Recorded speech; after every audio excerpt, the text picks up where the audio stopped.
Drama के starting में हमें शू नाम की लड़की दिखाई जाती है, जहाँ पे उसकी मम उसे फोर्सली मैरिज करने को कह रही होती हैं, लेकिन शू शादी से तैयार नहीं होती है। दरअसल वो 16 साल का बुढ़ा होता है जिसे शू शादी करने को तैयार नहीं होती है। लेकिन तभी यहाँ पे हमें उसकी कोई स्टेप सिस्टर दिखाई जाती है, जो कि उसे कहती है कि तुम उसे चांद से शादी कर लोगी तो मैं काफ़ी अच्छे से रखेगा। लेकिन शू इस बात की बातों में नहीं आती है। तभी उसकी मम उसे एप्पल खाने को देती हैं, जिसमें लोग दवाई मिलाई होती है जिससे शू बेहोश हो जाए। लेकिन यहाँ पे शू एप्पल खाने से मना कर देती है।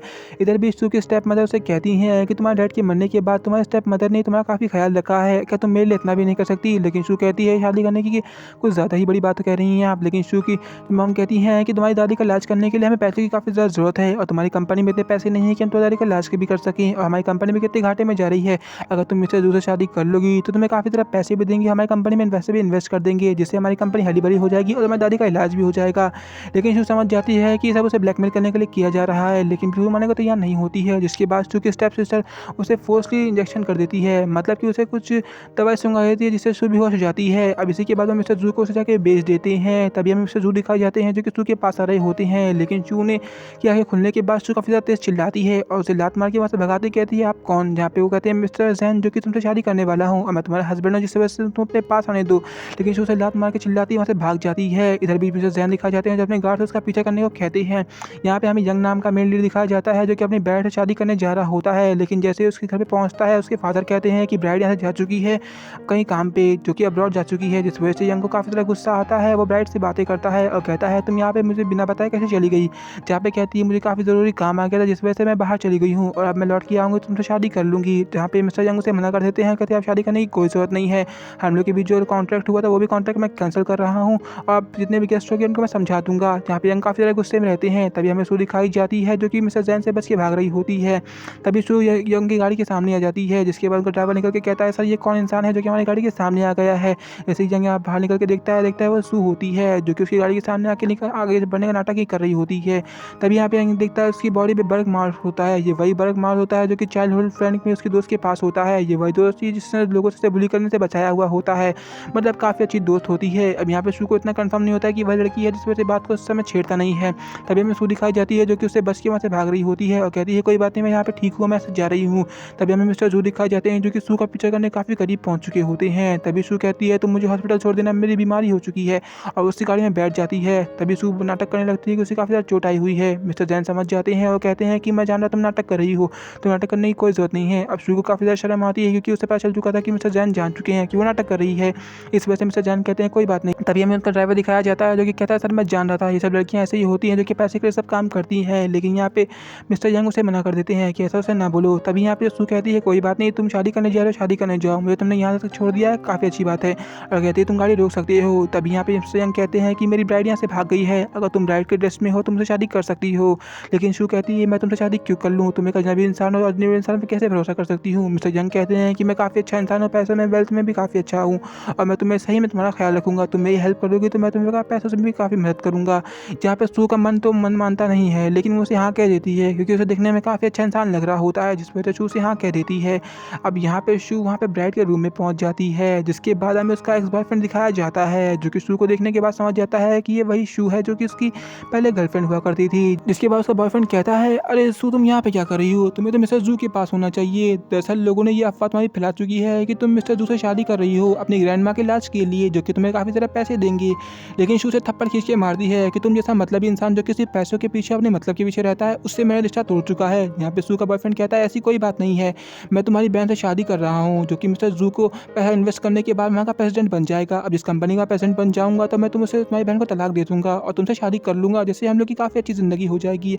लेकिन शू कहती है तुम मतलबी इंसान हो, झूठे इंसान हो, मुझे तुम पे भरोसा नहीं करना है, अगर तुम मुझे भरोसा कर सकती हो तुम भरोसा करने लायक होते।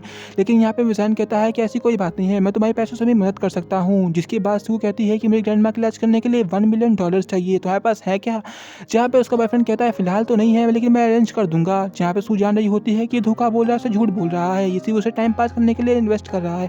तभी शू उसे हाथ पकड़ने लगती है, वहाँ से जाने लगती है, लेकिन वहाँ पे उसका बॉयफ्रेंड उससे फ्लर्ट करके उसे पकड़ने लगता है। तभी यहाँ पे यंग आ जाता है जो कि थप्पड़ खींच के उसे मार देता है। यहाँ पे यंग कहता है कि तुम कौन हो, जहाँ पे वो कहता है ये मेरी बॉयफ्रेंड, जहाँ पे शू उसका बॉयफ्रेंड कहता है कि ये मेरी गर्लफ्रेंड है, तुम कौन हो। यहाँ पे यंग बोलता है शू से कि तुम बताओ ये कौन है यहाँ पे। जहाँ पे शू कहती है मैं इस इंसान को नहीं जान रही हूँ। जिसके बाद यंग अपने गार्ड्स को बुलाता है और उस इंसान को धक्के मार के वहाँ से निकाल देता है। जिसके बाद शू कहती है थैंक यू, तुमने मेरी काफ़ी मदद कर दी है, लेकिन अब यहाँ से बाहर नहीं जा सकती क्योंकि मेरा बॉयफ्रेंड मेरा बाहर इंतजार कर रहा होगा। मतलब वो अजीब इंसान मेरा इंतजार कर रहा होगा जो कि मुझे पकड़ लेगा। क्या तुम कुछ दिन के लिए मुझे अपने घर पे रख सकती हो? जहाँ पे वो मिस्टर यंग मान जाते हैं। जिसके बाद हमें मिस्टर यंग को टेबल पे सू दिखाई जाती है जहाँ पे वे कॉन्ट्रैक्ट लेके बैठे हुए होते हैं। वो सू से कहते हैं कि इस कॉन्ट्रैक्ट पे अगर तुम साइन कर दोगी तो हम लोग कॉन्ट्रैक्ट मैरिज में चले जाएंगे, जिससे मैं तुम्हारा सारा बिल पे भी करूंगा, तुम्हारा ख्याल भी रखूंगा, लेकिन ये सिर्फ कॉन्ट्रैक्ट होगा। जहाँ पे सू कहती है अगर सिर्फ कॉन्ट्रैक्ट हो तो सही है, लेकिन अगर तुम्हारी मुझसे सही में प्यार होगा तो क्या होगा? सू उसका बॉयफ्रेंड कहता है, मतलब यंग कहते हैं कि ये सब होगा तो बाद में देखा जाएगा। इसी के बाद वो कॉन्ट्रैक्ट पे साइन कर देती है। तभी हमें औसत से कॉल आता है जो कि नर्स कह रही होती है कि अगर आपने जल्दी अपने ग्रैंड माँ का पैसा पेमेंट नहीं किया तो हम लोग उनका ऑक्सीजन मास्क निकाल के उन्हें छोड़ देंगे। जहाँ पे सू कहती है कि नहीं आप ऐसा मत कीजिएगा, मैं जल्दी ही पैसों का अरेंज करती हूँ। जिसके बाद हमें यंग दिखाया जाता है जो कि सू को डिनर टेबल पे ले आता है। अब यहाँ पे मन सू के बारे में सोच रहा होता है कि सू के बचपन में ये वही लड़की है जो कि उसकी ओल्ड फ्रेंड हुआ करती थी, लेकिन यहाँ पे यंग बताता नहीं है। वो सोच रहा था कोई अच्छा समय देख के बताऊंगा।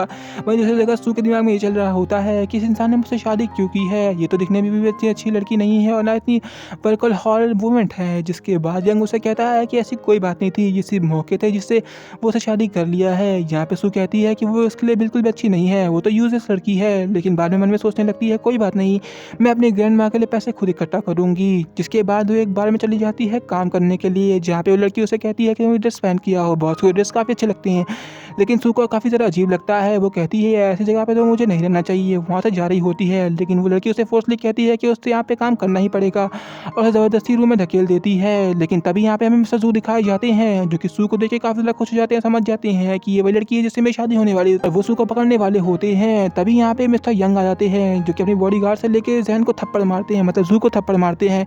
तभी यहाँ पे सू कहती है मैं यहाँ पे नहीं आई हूँ, जहाँ पे जैन यंग कहता है कि तुम्हें ये बताना चाहिए कि तुम यहाँ पे पहुँची कैसे हो।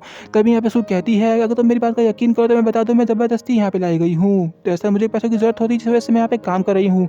यंग कहता है कि तुम मेरी वाइफ होने के बाद किसी का जगह काम ही क्यों कर रही हो। तभी यहाँ पे जू दिखाए जाते हैं जो कि यंग को एक बोतल खींच के मार देता है क्योंकि उसे लग रहा था यंग को छोटा मोटा इंसान होगा, लेकिन तभी यंग जू की मदद करता है और उसे खींच के एक और थप्पड़ मारता है। वहाँ पे जू बोलता है कि तुम जानते हो कि मैं कौन इंसान हूँ। तभी यहाँ पे उसका बॉडीगार्ड कहता है कि तुम जान रहे हो, तुम किससे पंगा ले रहे हो, ये मिस्टर यंग है, यहाँ के काफ़ी अमीर इंसान है।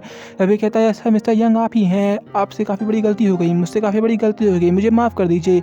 तभी यहाँ पे हमें दिखाया जाता है जो कि सू को लेके यंग अपने बाहर चले आता है, जहाँ पे सू जो होती है वो रो रही होती है। जहाँ पे यंग उसे कहता है कोई बात नहीं, अगर तुम्हें पैसे की ज़रूरत है तो मेरे कार्ड इस्तेमाल कर सकती हो। जिसके बाद हमें आगे की स्टोरी काफ़ी ज़्यादा इंटरेस्टिंग मोड में दिखाई जाती है, लेकिन आगे स्टोरी मुझे बनाने के लिए कमेंट सेक्शन में आप लोगों को पार्ट 2 लिखना पड़ेगा। पार्ट 2 लिख देंगे, इस समय कमेंट सेक्शन में पार्ट 2 बना दूंगा। Thank you watching this video. ये वीडियो चलेगी वीडियो को लाइक करके चैनल को सब्सक्राइब कर दीजिएगा। Thank you watching this video.